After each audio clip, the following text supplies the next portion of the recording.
talk today about stage fright, adrenaline, all those things you feel before a gig. And man, I was remembering, going to do the X5 podcast. Going to do the X5 podcast was probably some of the biggest, in a way, stage fright that I'd felt in a long time. For a long time on the way to gigs. Now, let me know in the comments if you guys experienced this, but man, I was often feeling on driving to gigs, I have this anxiety, and it was like, I'm in traffic, Nashville traffic could be very, very hairy, and I would be driving through this traffic and I'm maybe navigating with the map app is telling me where to go, and people are zigzagging across the freeway, and I'm trying to remember, are my guitars in the trunk, or do I have extra pack of strings, or should I pull over and check, all of those things are going through your mind. Then you're thinking about who's on the gig, and maybe you're playing with people who you like, and maybe that day you're playing with people you don't like. And it doesn't matter either way. You've got to just go and do a good job. And I always have this anxiety driving. It just, it was getting pretty hard. But sometimes, I would learn to manage it. And I certainly, I managed it for 40 years of playing music.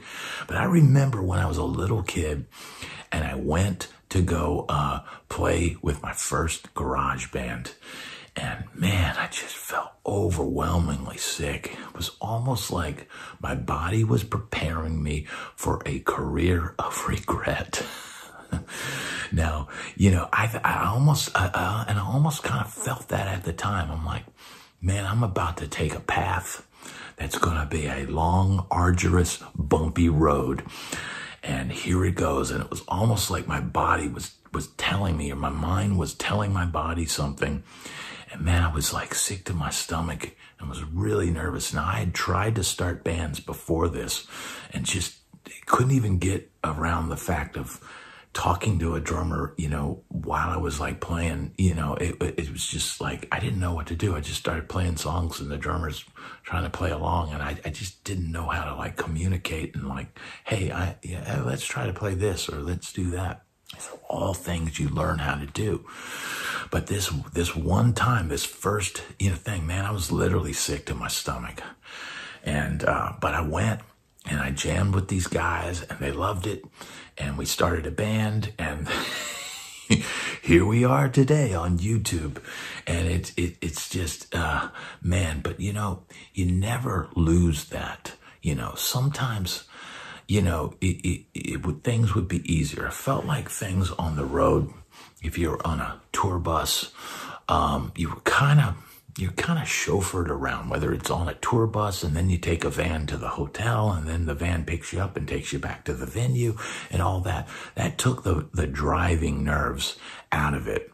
And that made it very relaxed. And I can remember a few times getting police escorts, and it's like, well, it's better to get a police escort than to have the police take you out at the end of the night. So, it's nerves and stage fright, man. These are things that can feel, overwhelming at times. And man, I don't know if anybody's done any videos on this, but man, I used to get this terrible stage fright. And the thing that worked for me, and maybe this will help you out there, maybe some of those young guys or old guys that are still doing it, or maybe getting back into it and, need a little help. But I just I was getting stage fright, and I just thought, man, what's the worst thing that can happen?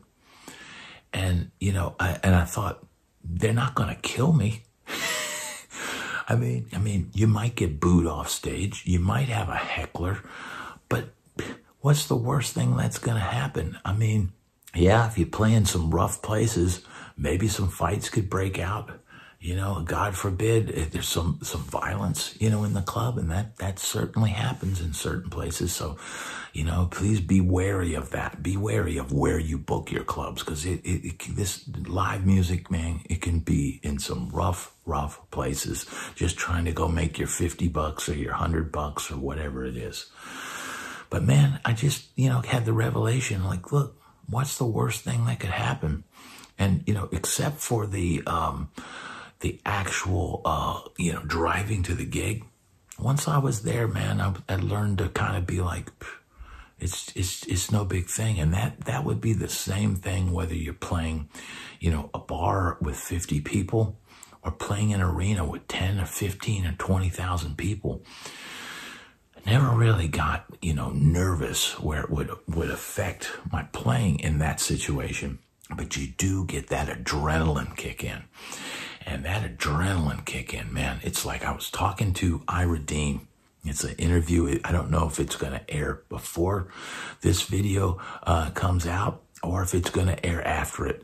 But he said, man, he said, dude, I've seen you, right before going on stage. And he goes, oh, man, I don't know how he's going to make it.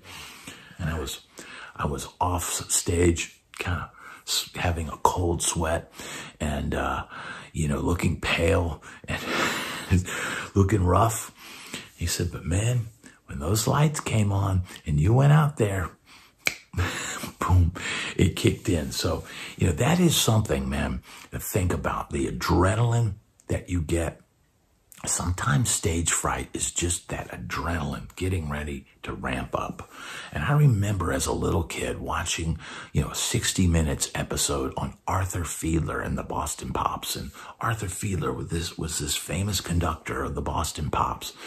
And, he'd be like, ancient dude. The guy was like, I don't know. He was getting close to 100 years old and he was still going out there. I mean, I don't know exactly how old he is, and I don't mean to call anybody ancient, but man, he could barely walk and he'd be backstage, but all of a sudden those lights would come on and he would get up and all of a sudden there's something about that adrenaline rush of that crowd, of that audience, of that spotlight that sometimes I would be amazed. I would know that I have nothing left in the tank right now, and I'm not sure what's going to come out of my voice if I try to sing, and I don't know if I have the energy to play this show. But man, you can get out there in that loop, and that audience will throw that energy at you, and boom, man, you are back. You are there, and you're like, wow, man, I'm doing this.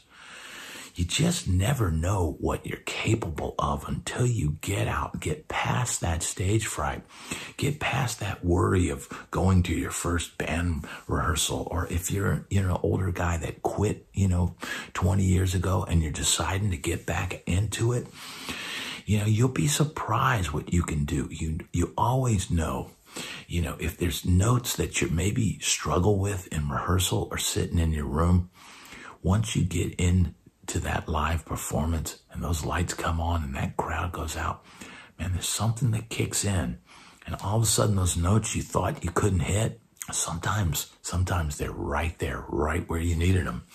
A lot of musicians manage stage fright, the wrong way. And I did it for a lot of years, man, where you have a drink or you have a smoke or whatever you got to do to kind of take the edge off.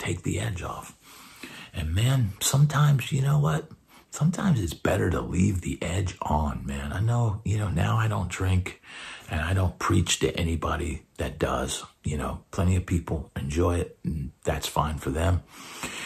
But, you don't always have to take the edge off. Sometimes you keep the edge right where it is and you use that adrenaline and you use that stage fright to your advantage. Having a little bit of nervous energy is not a bad thing. And, man, as you get older, you need that energy, man. So I welcome when I would play a gig. Man, I remember playing a hotel gig. It was just another corporate event. It was like, I don't know, a Vanderbilt party or something like that. And I don't think I had much chance to play that week. And I get on the gig and man, something kicked in and I'd never experienced this before. We were playing a simple song. We were playing Breezin', and that's got the guitar melody and, I pass the solo around to everybody. I let everybody take a solo. We're just kind of playing cocktail music, while the people are having their dinner. And I get to my solo start playing. And you know, a lot of times, if you improv, if you're playing an improvised solo, you know, you start finding out as you're playing what you have in the tank. And you start seeing how, you know, especially if you're not, you know, able to warm up much or not able to play much during the week, and you get to the gig and you've got to use, you know, what you've got. You're kind of finding out when you're soloing, no, I better not try to do that. I better try to keep it safe. Right now, my hands are not reacting, you know, right or whatever. And man, I started playing. Everything I went for was coming out perfectly. And it was just like, dude, it was out of control. And we got back on the break, and like, man, you were putting on a clinic. It's like, dude, I don't know what it was. It was maybe the first time in my life, everything I wanted to play, and I was doing stuff that maybe I hadn't played in 20 years.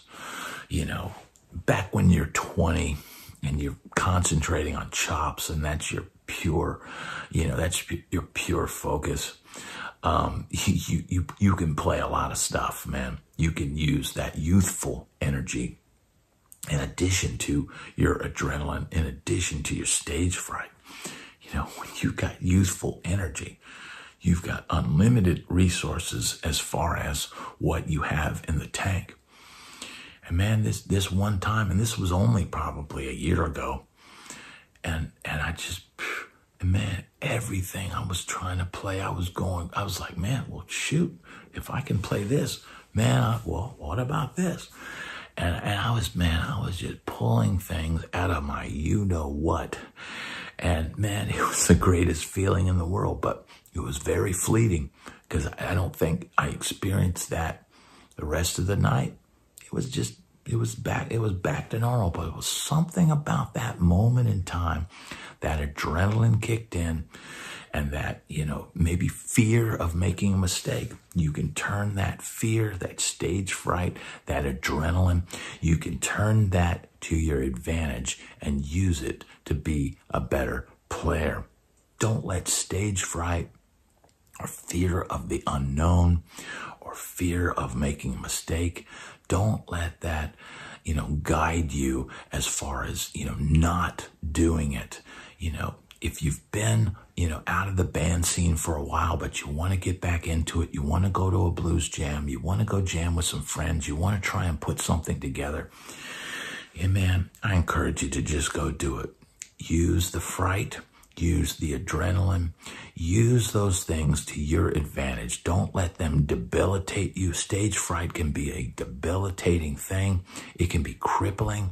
It can force people to quit the music business just for the pure fear and the feeling of just dread, you know, going to a gig. And man, I've felt it. I've felt it many times. Maybe the worst time I felt it was the first time I went to go jam with a band as a kid, because maybe my body knew, man, you know, it's going to be a bumpy road, bro.